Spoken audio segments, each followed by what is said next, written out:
करेंगे दारू पार्टी दारू पार्टी হবে ऐसे কোনো স্কিম হবে না करेंगे दारू पार्टी অত নাচতে হবে না, আমি জানি তোমাদের আজকে দারু পার্টি আছে। সকাল থেকে দারু পার্টি দারু পার্টি। करेंगे दारू पार्टी এই আরেকটা কোথায় 500 টাকা আমি খরচ করেছি, কিছু বলবে তুমি?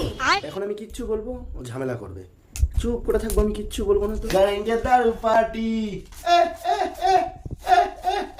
ওখান থেকে 2000 টাকা আমার লাগবে। হ্যাঁ কি করে কেন 2000 টাকা লাগবে? মেকআপ কিট কিনবো। তো 2000 টাকা কি কিনবে তুমি? কিনবো আমি, লাগবে আমার, লাগবে আমি কিনবো। আবার ঝামেলা করার প্ল্যান করছে নাকি? এবারও হতে দেবো না। হ্যাঁ ঠিক আছে, আমার কোনো ব্যাপার না, নেবে। करेंगे दारू पार्टी তুমি টাকাটা দিচ্ছ তো 2000 আমাকে আজকে? আজকে কোনো ঝামেলা আমি করতে দেবো না। 2000 টাকা চেয়েছিস, 2000 টাকা নিবি, যা খুশি করবি।